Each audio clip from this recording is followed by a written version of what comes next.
Olá, muito bom dia, produtor. Está começando agora mais um programa Tocantins Rural, mais uma semana juntinhos, eu e você, e mais uma semana cheia de muitas novidades e informações importantes do mundo agro. Vamos conferir os destaques dessa edição? Conheça o sítio arqueológico Caititu e também vamos saber as últimas atualizações do marco temporal e seus impactos aqui no Tocantins. Essas e outras notícias você confere agora no Tocantins Rural.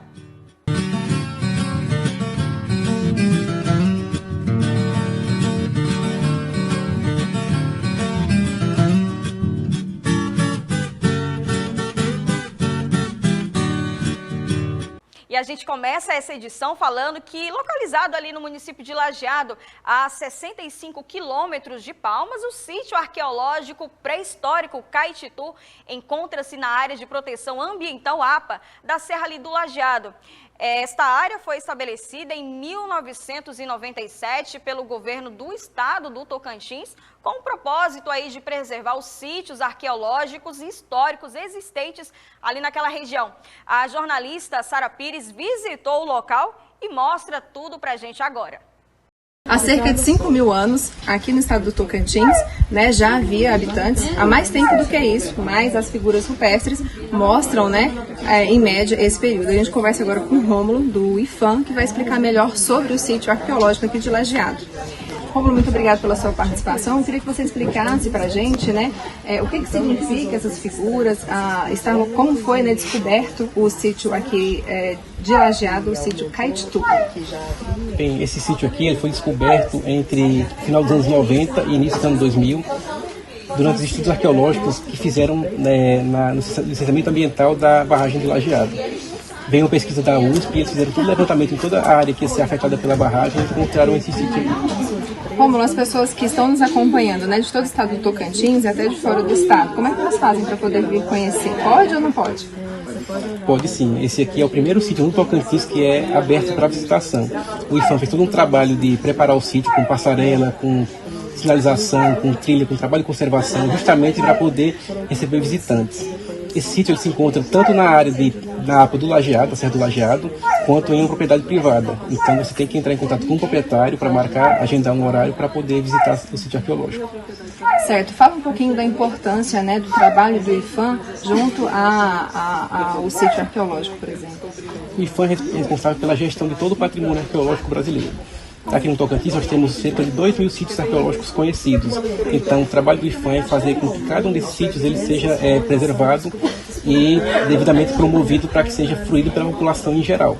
Então o IFAM faz trabalhos de catalogação, fiscalização e trabalhos diversos que envolvem também pesquisa, levantamentos, cuidando para que a gente consiga levantar o maior número de sítios possíveis, levantar informações que possam ser levadas ao público. Rômulo, muito obrigada pela sua participação. Disponha. O sítio Caititu, para você ter acesso a ele, em média aí, 1h30 de carro até chegar aqui no município de Lajeado, depois mais uns 30 minutos de uma caminhada muito boa, cerca de 1 quilômetro. E é isso, venha conhecer o sítio Caititu aqui em Lajeado do Tocantins. E você está pensando em comprar um carro novinho, fazer um upgrade aí do seu atual? Vou te dar uma dica valiosa. Lá na Primavia Motors você vai encontrar diversas marcas e uma série de novidades do mundo automotivo. Então, se você está pensando em carros, não deixe de visitar antes a Primavia. Tudo que você precisa está em um único lugar. Basta escolher a sua marca e o seu veículo. Conheça as maiores máquinas do Brasil na Via Motors Ram. Viaje com mais conforto com a Ram 1500, mais motorização com a Ram 2500 e potência incomparável com a Diesel Ram 3500. Aproveite o melhor atendimento da região norte com negociação exclusiva. Descubra o poder que só uma Ram tem com a Rampage nas versões Rebel, Laramie e RT com desconto para produtor rural e CNPJ. Faça o test drive e viva uma experiência inigualável. O melhor do mundo Ram é na Via Motors Ram Palmas e Araguaína. E a gente conferiu aí o recadinho do nosso parceiro. Olha só, o fenômeno Laninha se caracteriza pela queda de mais de 0,5 graus Celsius na temperatura da porção equatorial do Oceano Pacífico.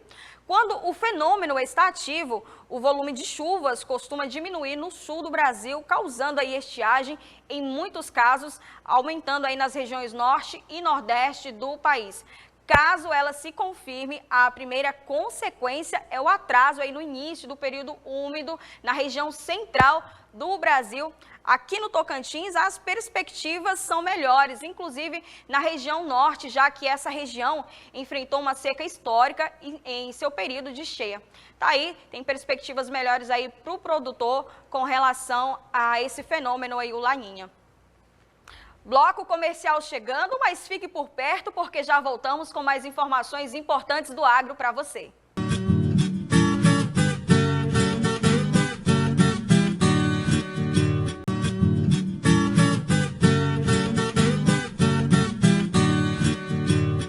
Estamos de volta com o Tocantins Rural e olha só, o marco temporal é uma tese defendida aí pela bancada do agronegócio no Congresso e rejeitada por indigenistas. Essa lei tem passado aí por muitas reviravoltas e vamos saber como que anda a situação no momento, inclusive aqui no Tocantins com o advogado Marcelo Freitas. Seja muito bem-vindo ao programa Tocantins Rural.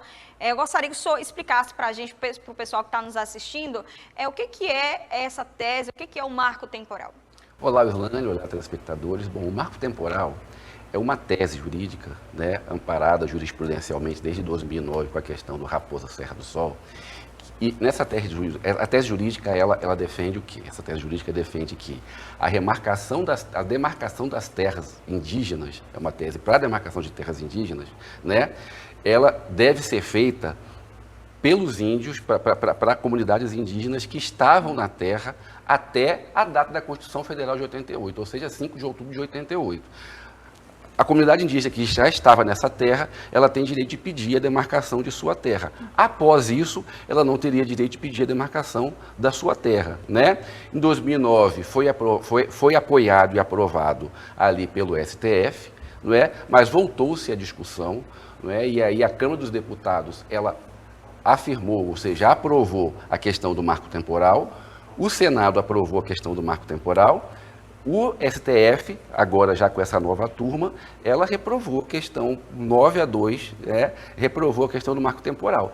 Foi para o presidente vetou o marco temporal, voltou para o Congresso e o Congresso derrubou o veto do presidente. Ou seja, o marco temporal passaria a valer. O presidente tinha 48 horas para poder sancionar a lei, não fez. Não tendo feito, o presidente aí do Senado, o Rodrigo Pacheco, no dia 28 de dezembro agora de 2023, sancionou a lei e é o que passou-se a valer, né? A partir disso, muitos órgãos aí interessados, órgãos indígenas e alguns partidos políticos que são contrários ao marco temporal, né, entraram com novos pedidos para que fosse revisto pelo STF, para que julgasse inconstitucional esse veto, ou essa derrubada desse veto, né? Ao passo que também alguns partidos políticos e órgãos interessados no marco temporal entraram com pedidos para que fosse feita uma PEC, ou seja, uma proposta de emenda constitucional, para que isso seja reconhecido constitucionalmente. A tá? WWF Brasil e também Greenpeace A também, WWF Brasil e o Greenpeace, eles entraram, já depois de feito o pedido dessa ADI, elas entraram com pedidos para ser amicus curiae. O que é o amicus curiae? São instituições que entram no processo, que pedem para entrar no processo, porque têm capacidade técnica para poder avaliar aquilo e contribuir com o resultado final desse processo. Então, o processo já existe e eles pediram para que entrasse como amicus curiae para poder apoiar ali, dar subsídios ali para essa decisão. Né? Trazendo aqui esse assunto, regionalizando ele aqui no Tocantins, quais são os últimos desdobramentos do marco temporal? Bom, no Tocantins existem aí algumas comunidades indígenas que diretamente seriam afetadas pelo marco temporal, pela aprovação ou não aprovação. Hoje nós temos aí a comunidade dos Arracanoeiros, nós temos aí o Canelas Araguaia, o Canelas Tocantins, né, que estão aguardando ansiosamente por isso. Não é? Lá em setembro, quando o STF, né, colocou como inconstitucional, houve inclusive ali uma vibração muito grande, porque eles poderiam, enfim, ter os seus interesses atendidos ali e fazer a demarcação legal de suas terras, né? Como não aconteceu, como houve ali a derrubada do veto do presidente, então ainda nós do Tocantins aí, as comunidades indígenas interessadas, elas aí esperam ansiosamente pelos desdobramentos de 2024, assim como a bancada ali ruralista, enfim, aqueles que apoiam o marco temporal. Eu tenho certeza que 2024 tem muito pano para manga ainda sobre essa questão, que ela absolutamente não está definida. Hoje nós temos o que vale, mas existem interesses muito grandes para que isso seja retomado, como já foi retomado, e nós teremos aí muitas discussões em 2024 sobre a questão do marco temporal. O senhor tem alguma previsão sobre o que vai acontecer agora, os próximos passos que essa tese vai tomar daqui para frente, agora para o ano de 2024? Olha, é difícil ter previsão.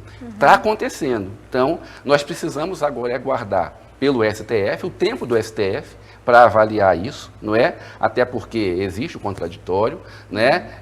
Apesar de eles não terem aprovado, existe o contraditório, todos têm que ser, tudo tem que ser colocado em pauta. Então, eles vão fazer novas avaliações e certamente novas discussões vão ser tomadas. Agora, a previsão é difícil, nós precisamos esperar o tempo realmente do STF. Certo. Muito obrigada por suas informações e participação aqui no Tocantins Rural, e a gente espera vê-lo logo aqui nos estúdios do SBT. Será um grande prazer, estou sempre à disposição. E claro, você pode participar do Tocantins Rural enviando a sua sugestão, pergunta ou curiosidade para o WhatsApp 63999200009. Claro, estou ansiosa para receber a sua participação. E com esse assunto, convidando você para participar, que a gente encerra o programa Tocantins Rural de hoje. Agradeço demais a sua participação e audiência. Amanhã, terça-feira, eu conto com a sua audiência novamente. Beijo e até breve.